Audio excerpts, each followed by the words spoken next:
अल्हम्दुलिल्लाह रब्बिल आलमीन वस्सलातु वस्सलामु अला रसूलिल करीम। आज 19वें पारे का इंशाअल्लाह मुख्तसर जो मेन मज़ामीन उनका ख़ुलासा पेश किया जाएगा।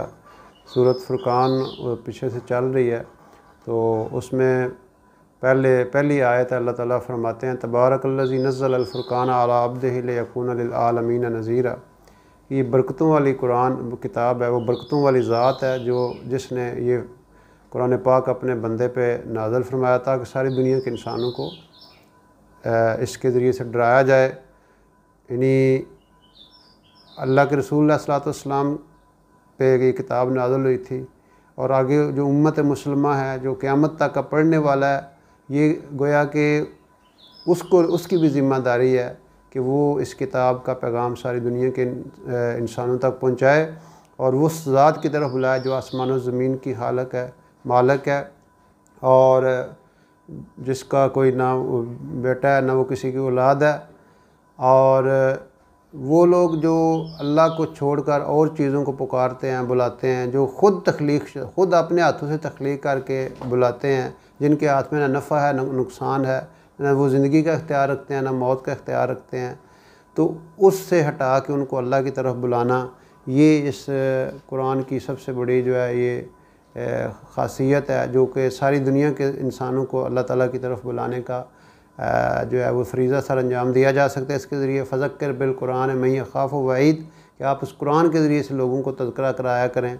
और फिर आगे फरमाया कि ये जो क़यामत के दिन है उसमें जो ज़ालिमीन होंगे, जिन्होंने अल्लाह रसूल की नाफरमानियाँ की होंगी, वो अपने हाथ को खाना शुरू करेंगे, पूरा हाथ ही खा जाएंगे। इन्हीं परेशानी में, टेंशन में, जैसे बाज़ दफ़ा परेशानी में और टेंशन में बंदा टकरें मारता है, तो क़यामत के दिन का अल्लाह ताला फरमाया कि ये मंज़र ऐसा होगा कि वो अपना पूरा बाजू ही खा जाएंगे और क्या कहेंगे, हाय काश हम अल्लाह के रसूल की राहों पे चल के आते।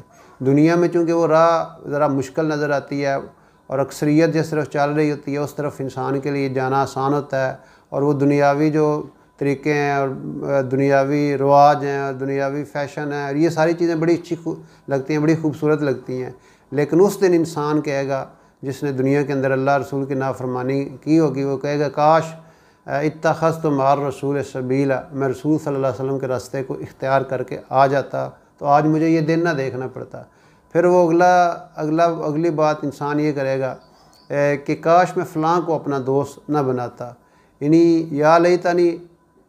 या वैलता लैतनी लम अत्तख़िज़ फ़ुलानन ख़लीला, कि हाय काश मैं फ़लाँ को अपना दोस्त ना बनाता। यानी किसी की दोस्ती जो है वो इंसान को गुमराह भी कर देती है और किसी की दोस्ती इंसान को जन्नत में भी ले जाती है। लेकिन यहाँ पे उस दोस्त का ज़िक्र है जो इंसान को गुमराह करता है, जो उसको गलत रस्तों पे चलाता है और उसको गलत रस्तों पे चला के दोज़ख का हक़दार बना देता है। तो इंसान उस दिन हसरत करेगा कि काश मैं फ़लाँ को अपना दोस्त ना बनाता, कि उसकी दोस्त की वजह से मैं गुनाहों की तरफ चला गया, मैं गलत रस्तों की तरफ चला गया और मैंने अपने मकसद को बुला दिया। तो फिर आगे अल्लाह के रसूल सल्लल्लाहु अलैहि वसल्लम का एक मुकालमा लिखा गया है कि अल्लाह के रसूल सल्लल्लाहु अलैहि वसल्लम अल्लाह की बारगाह में अर्ज़ करेंगे कि ऐ मेरे रब, मेरी कौम ने कुरान को छोड़ दिया था, यानी वो कुरान से हिजरत कर गए थे। यानी ये अल्लाह के रसूल सल्लल्लाहु अलैहि वसल्लम अल्लाह के सामने क़यामत के दिन गिला करेंगे कि मेरी उम्मत ने कुरान को छोड़ दिया था। तो यानी ये बड़े दुख की बात है कि वो जो अल्लाह के रसूल सल्लल्लाहु अलैहि वसल्लम इरशाद फरमाएंगे वो आज हकीकत हो चुकी है।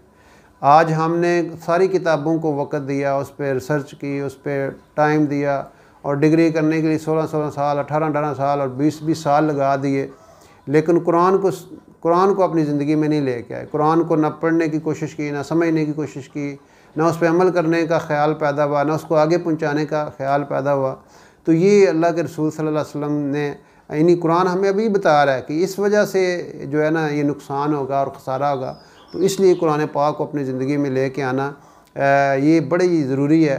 अल्लाह ताला हमें इसकी समझ दे कि ये कुरान कितना ज़रूरी है, कि ये कुरान हमें हक़ की तरफ गाइड करता है। और अल्लाह ताला ने इसमें बेशुमार मिसालें दी, पिछली कौमों के वाक़यात बताए। मूसा अलैहिस्सलाम का किस्सा है यहाँ पे फिर अगले रुकू में ज़िक्र किया जा रहा है, हून अलैहिस्सलाम, आद का, समूद का, असहाब रस का, और कितनी ही कौमें इसके दरमियान आई।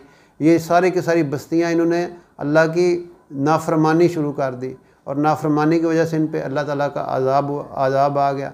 फिर फरमाया गया आपने उस बंदे को देखा जिसने अपने नफ्स को अपना इलाह बनाया हुआ है। एक है बुतों के आगे उसकी पूजा करना और उनकी फरमा बरदारी करना, एक है अब मुसलमान ये तो कर नहीं सकता बुत को सामने रख के उसके आगे पूजा कर दी। तो अल्लाह ताला फरमाते हैं कि आपने उस बंदे को देखा जिसने अपने नफसानी ख्वाहिशात को अपना खुदा बनाया। क्या मतलब कि अपनी नफसानी ख्वाहिशात को फॉलो करता है, यानी वो नफ्स उसका कहता है। अब एक बंदा नींद आई हुई है, अब नींद अब नफसानी ख्वाहिश है और एक तरफ अल्लाह का हुक्म है नमाज है, तो वो बजाय नमाज की तरफ आने की वो अपने नफ्स की बात मानता है। इसलिए फरमाया कि तेरा सबसे बड़ा दुश्मन तेरे पहलू में है, तेरा सबसे बड़ा दुश्मन तेरे पहलू में। आपने फरमाया हम जिहाद असगर से जिहाद अकबर की तरफ जा रहे हैं। पूछेगा या रसूल अल्लाह वो किस तरफ? फरमाया कि ये जो जिहाद है जो हर वक्त इंसान की जंग जारी रहती है नफ्स के साथ, तो इसलिए ये फरमाया कि आपने उस शख्स को देखा है जिसने अपने नफ्स को अपना खुदा इलाह बनाया हुआ, उसकी बात मानता है। तो इसलिए ये हमेशा हर वक्त 24 घंटे जंग जारी रहती है। एक तरफ अल्लाह का हुक्म होता है, एक तरफ अल्लाह के रसूल का तरीका होता है और एक तरफ माशरे के रवाज हैं, एक माशरे के तरीके हैं, अपने मन की जो मर्ज़ी है। तो हमने वो नहीं करना जो हमारा मन चाहता है, जो हमारा दिल करता है, बल्कि हम वो करेंगे जो हमारे नबी ने हमें बताया, जो हमारा खालक और मालक हमें बताता है। फिर फरमाया आप देखते नहीं किस तरह साए जो हैं ये बढ़ते हैं, कम होते हैं, और ये अल्लाह ताला ने सूरज को एक तुम्हारे लिए बहुत बड़ी दलील बनाई है और तुम्हारे लिए रात को सुकून की जगह सुकून का ज़रिया बनाया। और नींद को, अब नींद बंदे को आती है, अल्लाह की बहुत बड़ी नेमत है, बंदा उसके बाद फ्रेश हो जाता है। वही अल्लाह जो हवाओं को भेजता है, जो तुम्हारे लिए पानी लेके आती हैं और तुम्हारे लिए पाक पानी नाज़िल होता है, जिसकी वजह से करोड़ हा और अरब हा मखलूक़ात फ़ायदा उठाती हैं, जिसमें इंसान भी हैं, जानवर भी हैं। और फिर वो अल्लाह की ज़ात है जो एक तरफ मीठा पानी, एक तरफ कड़वा पानी है। कहीं पे चंद मील आप जाएँ बड़ा मीठा है, आगे चंद मील जाएँ कड़वा पानी निकल आता है। तो ये सारा अल्लाह रब्बुल इज़्ज़त ने अपनी कुदरत से ये सारी चीज़ें फरमाया कि अल्लाह की ज़ात वो ज़ात है जिसने सारा इस कायनात का निज़ाम अपनी कुदरत से बनाया है। और फिर फरमाया कि मेरे बंदे वो हैं, रहमान के बंदे वो हैं। अपने अल्लाह ताला ने बंदों की कुछ रहमान के बंदे होते हैं, कुछ शैतान के बंदे होते हैं।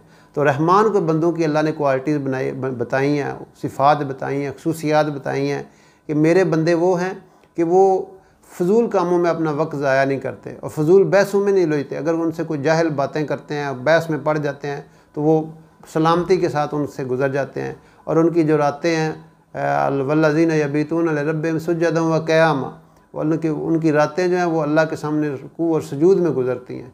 वो फजूलियात में अपनी रातें ज़ाया नहीं करते और वो यही दुआएं मांगते हैं नमाज़ें पढ़ के, कुरान पढ़ के, अल्लाह हमें दोज़ख के अज़ाब से निजात दे दे। ये बहुत बड़ा ठिकाना है। और फिर जब वो खर्च करने का मामला आता है, ना वो इसराफ़ करते हैं और ना बहुत ही तंगी करते हैं। ना ही नहीं वो कंजूस होते हैं, ना वो यानी वो इसराफ़ करते हैं, बल्कि बैन दोनों के दरमियान चलते हैं। और फिर अगली उनकी क्वालिटी ये है कि वो अल्लाह के अलावा किसी और को नहीं पुकारते। वो अल्लाह जब भी उन्हें कोई मुसीबत आती है, परेशानी आती है, अल्लाह की तरफ रुजू करते हैं। और फिर वो किसी को कत्ल नहीं करते, यानी ये कत्ल जो है ये बहुत बड़ा जुर्म है, गुनाह कबीरा है। और वो ज़िना नहीं करते। और यानी जो लोग ये काम करेंगे उनके लिए बहुत बुरा ठिकाना है, दुनिया और आखिरत के अंदर उनके लिए दोहरा अज़ाब है। और फिर अल्लाह ताला ने फिर आगे ऑप्शन दे दी, इल्ला मन ताब व आमन व अमिल अमलन सालिहन। हाँ, जो बंदा तौबा कर लेगा, जितने ऊपर गुनाह ज़िक्र किए गए हैं, अगर उनसे वो तौबा करता है और ईमान ले आता है और अमाल सालिह शुरू कर देता है, तो अल्लाह रब्बुल इज़्ज़त उसकी यानी कितना ज़बरदस्त पैकेज है कि उसके गुनाहों को भी नेकियों में से कन्वर्ट कर दिया जाएगा। यानी ये अल्लाह ताला को इतना बंदा पसंद है। और फिर ये यानी तौबा करने वाले भी रहमान के बंदे हैं। यानी अल्लाह के अलावा वमन यग़फ़िरु ज़ुनूबा इल्ला अल्लाह, अल्लाह के अलावा कौन गुनाहों को बख्शने वाला है। जब भी उनसे वल्लज़ीना इज़ा फ़अलू फ़ाहिशतन व ज़लमू अनफ़ुसहुम ज़करुल्लाह, कि जब भी उनसे कोई गलत काम होता है फ़ौरन अल्लाह की तरफ रुजू कर देते हैं। फिर वो उनकी आगे और बात बताई, क्वालिटी बताई कि वो गलत गवाहियाँ नहीं देते। और जब लोग किसी ऐसे बुरे कामों में लगे थे, वो अपने बड़ी इज़्ज़त के साथ वहाँ से गुज़र जाते हैं।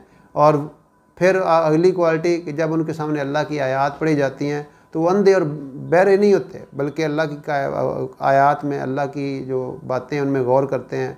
और फिर वो दुआएं मांगते हैं कि ऐ हमारे रब, हमारे लिए, हमारी बीवियों में और हमारी औलाद को हमारे लिए आँखों की ठंडक बना दे। और हमें नेक लोगों का गाइड बना दे, नेक लोगों का लीडर बना दे। और यही लोग हैं जिनके लिए जन्नत में बड़े आला मकामात तैयार हैं और उनके लिए जन्नत के अंदर सलाम है। हत्ता कि मौत के वक़्त से ही सलामी शुरू हो जाएगी। 500 से लेकर 12,000 तक फरिश्ते उनकी इस्तकबाल के लिए आएंगे और फिर आगे उनके लिए हमेशा के लिए जो है नेमतें हैं। फिर आगे सूरह शुअरा है, इसकी तीसरी आयत अल्लाह ताला अपने नबी अलैहिस्सलातु वस्सलाम से फरमा रहे हैं, लअल्लका बाखिउन नफ्सक अल्ला यकूनु मुमिनीन, क्या मेरे हबीब अगर ये लोग ईमान नहीं लाते तो क्या आप इनकी खातिर अपनी जान दे देंगे। इन आप अलैहिस्सलाम के अंदर सीना मुबारक के अंदर इतनी तड़प थी, दर्द था उम्मत का कि अल्लाह उनको आपको दिलासा दे रहे हैं, क्या मेरे नबी आप अगर ये लोग ईमान नहीं लाते तो क्या आप अपनी जान देंगे। कोड़ कोड़ के हज़रत आयशा सिद्दीक़ा रज़ियल्लाहु तआला अन्हा फरमाते हैं आपके सीना मुबारक से ऐसी आवाज़ आती थी जैसे हंडिया उबलती है तो आवाज़ आती है। इतना उम्मत कर दादा मेरा कोई उम्मती भी दोज़ख में जाने पर ऐसी हमारे अंदर भी ये तड़प पैदा हो जाए कि किसी को बेदीनी की हालत में देख के भी परेशानी लग जाए, नमाज नहीं पढ़ रहा, कुरान नहीं पढ़ रहा, दीन से दूर है, अहकामात को तोड़ रहा है, तो उसकी तरफ ललचाई हुई निगाहों से नहीं देखना बल्कि उस पर तरस करना है कि ये बेचारा अगर दीन पे नहीं चलेगा तो इसका क्या बनेगा। और फिर अल्लाह ताला ने मूसा अलैहिस्सलाम का ये दोबारा किस्सा तफसील से बताया कि जब उन्होंने फ़िरौन को दावत दी कि तुम अल्लाह ताला की तरफ लौट आओ और ज़ालिमीन वाले काम ना करो, तो और फिर हारून अलैहिस्सलाम का जो साथ है उनको दिया गया। फिर उनको दोनों भाइयों को कहा गया कि आप जाएं फ़िरौन को दावत दें। और अब फ़िरौन क्या कहने लगे, तुम वही नहीं हो जो मेरे पास पलते रहे हो, मेरे पास इतना अरसा गुजारा है और तुमने यहाँ पे कत्ल भी कर दिया था। तो उनका जी ये ठीक है, हो गया, ये मुझसे गलती हो गई थी, और लेकिन अब अल्लाह ताला ने मेरे ऊपर इनाम किया, मुझे हिकमत दे दी, मुझे नबी बना दिया और ये नेमत अल्लाह ने मुझे ख़ास तौर पे दी है। उनका तुम्हारा रब कौन है? वो मेरा रब वो है जो पूरे कायनात का रब है, आसमान और ज़मीन का रब है और पिछलों का भी रब है, और वो रब जो है मशरक़ और मगरब का भी है। और ये सारी दावत उन्होंने दी। फिर वो उनका आपके पास निशानी क्या है, उनका आसा फेंका, वो सांप बन गया, फिर वो हाथ निकाला, वो सूर्य की तरह चमकने लग गया। ये सारी निशानियाँ आगे बताई और फिर वो जादूगर बुलाए गए, वो सारा किस्सा, वो जादूगर ईमान ले आए, तो फिर उसने उनको सख्त सज़ा दी लेकिन उन्होंने ईमान नहीं छोड़ा। ये सारा किस्सा तफसील से अल्लाह ताला बता रहे हैं। फिर आगे उनका गर्क होने का किस्सा, किस तरह अल्लाह ताला ने उसको गर्क किया और किस तरह बनी इसराइल को उनका वो कायम मकाम बना दिया। यानी जब कौमें अम्बिया की बात मानती हैं तो कुछ अर्सा मसाइब आते हैं, परेशानियाँ आती हैं, जिस तरह बनी इसराइल पे फ़िरौन का जुल्म सितम उन्होंने बर्दाश्त किया, लेकिन अल्टीमेटली अल्लाह ताला ने उनको इज़्ज़त दे दी, कामयाबी दे दी। फिर इब्राहीम अलैहिस्सलाम का वाक़या दोबारा बताया जा रहा है कि आप अपने वालिद को, अपनी कौम को कह रहे हैं कि आप उन बुतों की पूजा करते हैं, ना वो सुनते हैं, ना तुम्हें नफ़ा देते हैं, ना नुकसान देते हैं, और उस अल्लाह को छोड़ देते हो जो पूरी कायनात का खालिक है, जिसने मुझे पैदा किया, मुझे रास्ता दिखाया, मुझे खाना देता है, पानी देता है, और मैं जब बीमार होता हूँ तो शिफा मुझे वही देता है, और जो मौत देता है फिर ज़िंदा करेगा और फिर क़यामत का दिन बर्पा करेगा, और मुझे अल्लाह की ज़ात से उम्मीद है। अब कितनी आजिज़ी के साथ इब्राहीम अलैहिस्सलाम फरमा रहे हैं कि वो अल्लाह मुझे क़यामत के दिन बख्श देगा और मुझे सालिहीन में शामिल कर देगा। और फिर अल्लाह के रसूल नबी इब्राहीम अलैहिस्सलाम दुआ कर रहे हैं कि अल्लाह मेरा ज़िक्र आने वाली कौम उम्मतों में भी जारी कर दे। तो अल्लाह ताला ने आप अलैहिस्सलाम की दुआ किस तरह कबूल की कि क़यामत तक के लिए जो है वो आपका ज़िक्र होता रहेगा। अल्लाहुम्मा सल्ली अला मुहम्मद व अला आलि मुहम्मद कमा सल्लैता अला इब्राहीम व अला आलि इब्राहीम इन्नका हमीदुम मजीद। ये आपकी दुआ थी, अल्लाह ने आपकी दुआ कबूल की। और फिर अल्लाह ताला फरमाया कि वो दिन ऐसा दिन है कि जहाँ पे इंसान का माल और औलाद काम नहीं आएगी। हाँ, जो कल्ब सलीम लेके आएगा, सलामत दिल लेके आएगा, जो वो दिल जिसके अंदर अल्लाह रसूल का यकीन है, तो वो उस दिन जो है वो अल्लाह ताला उसको बचा लेंगे। उस दिन कोई इंसान का वो साथी नहीं होगा। नूह अलैहिस्सलाम का किस्सा बयान किया गया, फिर कौम आद का, कौम साले का, कौम लूत का, ये किस्से पहले भी रिपीट होते रहे हैं। अभी दोबारा अल्लाह ताला ने इनको तज़किरा किया है कि ये सारी कौमें, इन कौमों ने अल्लाह अम्बिया की बात नहीं मानी तो अल्लाह ताला ने उनके साथ सारी कौमों को हलाक किया। यानी ये सारे के सारे कौमें जब वाक़यात काफ़ी दफ़ा रिपीट हुए हैं, ये उनका खुलासा यही है कि जब भी कौमों ने अम्बिया की बात नहीं मानी तो अल्लाह ताला ने उनको नाकाम कर दिया। और फिर अल्लाह ताला ने इस कुरान की अज़मत बयान की कि ये इन कुरान की जो एक्सप्लेनेशन है इससे ज़्यादा खूबसूरत अंदाज में कहीं नहीं की गई कुरान पाक में कि ये जो कुरान है वह इन्नहु लतंज़ील रब्बिल आलमीन, ये कुरान रब्बुल आलमीन का नाज़ल करता है। और नज़ल बिहि रूहुल अमीन, रूहुल अमीन यानी जिब्राईल अलैहिस्सलाम लेके आए अला क़ल्बिका लितकूना मिनल मुनज़िरीन, आप अलैहिस्सलाम के कल्ब पे कुरान पाक नाज़िल होता था।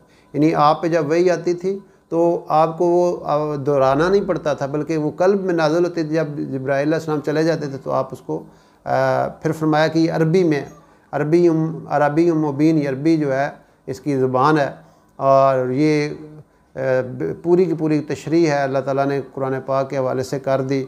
और फरमाया कि ये जो शैतान किन पे नाज़िल होते हैं, वो लोग जो झूठी कहानियों वाले होते हैं उन पे नाज़िल होते हैं।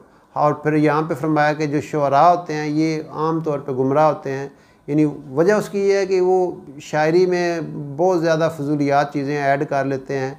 और फरमाया कि जो इसके अलावा लोग हैं जो ईमान वाले हैं, अमाल साले वाले हैं और अल्लाह का ज़िक्र बहुत कसरत से करने वाले हैं, तो ये लोग ऐसे हैं जो कामयाब हैं। फिर आगे सूरत नमल स्टार्ट होती है, उसमें अल्लाह ताला ने शुरू में फिर बताया जो पहले कई जगह पे ज़िक्र फरमाया कि जो मोमिनीन है वो कौन लोग हैं, जो नमाज़ों को कायम करते हैं, जो ज़कात को अदा करते हैं और यकीन रखने वाले हैं आखिरत पर। और जो आखिरत पे यकीन नहीं रखते उनको ज़ाहिरी तौर पे बड़े उनके अमाल अच्छे लगते हैं, लेकिन उनका एंड जो है वो बड़ा डेंजरस है।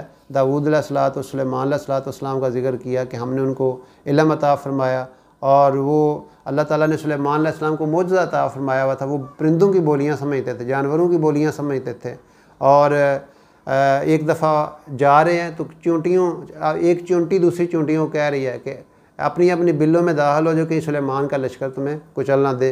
तो ये आवाज़ अल्लाह ने सुलेमान अलैहिस्सलाम के कान में पहुँचाई तो मुस्कुरा उठे और अल्लाह ताला का शुक्र अदा किया।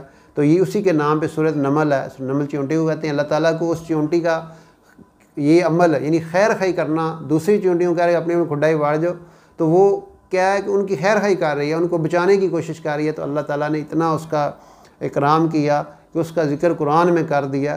तो एक चींटी अगर चींटियों की फ़िक्र करती है, उनके पास जाके उनको कह रही है कि भाई तुम बच जाओ। अगर एक मुसलमान दूसरे मुसलमानों के पास जाता है, उनको जाके कहता है बच जाओ दोज़ख की आग से, बच जाओ आखिरत के अज़ाबों से, और बच जाओ नाफरमानियों से, अल्लाह के अहकामात पे आ जाओ, अल्लाह के रसूल के तरीके पे चलने वाले बन जाओ, तो फिर अल्लाह ताला उनका क्या इकराम करेंगे। और अल्लाह ताला उसका ज़िक्र किस तरह आसमानों में कर रहे होंगे। जो बंदा लोगों की खैर खाई करता है और लोगों के पास जाता है, फिर वो किस्सा बताया, ज़िक्र किया कि हुद्हुद को नहीं देख रहा। तो वो जब बुलाया गया, पूछा गया कि हुद्हुद किधर है। जब वो आया तो उनका जी मैं एक ऐसे वतन में गया हूँ जहाँ पे लोग जो है ना वो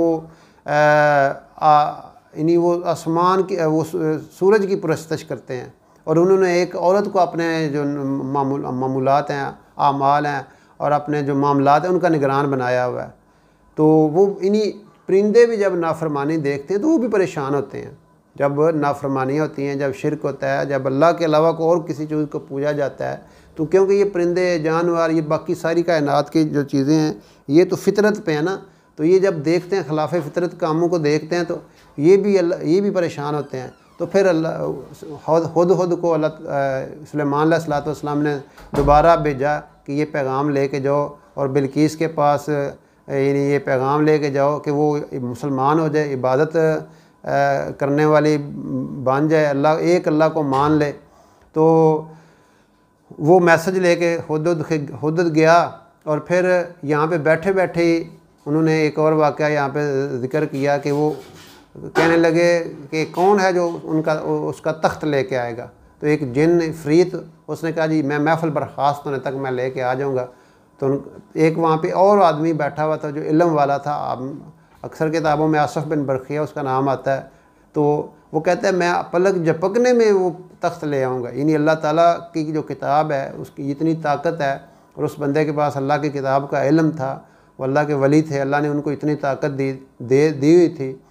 तो वो उन्होंने सारा ये मामला कर दिया। तो ये अल्लाह ताला ने ये वाक़या बता के अपनी कुदरत का इज़हार किया है कि किस तरह अल्लाह रब्बुल इज़्ज़त जो है वो इन्हीं सारी मामलात को कंट्रोल करता है, किस तरह अम्बिया को मौज़े देता है, किस तरह जो है ना अल्लाह ताला यानी हमें बेशुमार अंदाज से समझाने की कोशिश की। कुरान पाक के अंदर अल्लाह ताला ने हर अंदाज से मिसालें दे के, वाक़यात सुना के, किस्से सुना के, कहानियाँ सुना के पिछली कौमों की भी बताया गया है कि कामयाबी और निजात सिर्फ़ एक रास्ते में है और वो अल्लाह का रास्ता है, वो अल्लाह के रसूल सल्लल्लाहु अलैहि वसल्लम वाला रास्ता है। अल्लाह रब्बुल इज़्ज़त हमें कुरान पाक की समझ और अमल करने की तौफ़ीक़ अता फ़रमाए।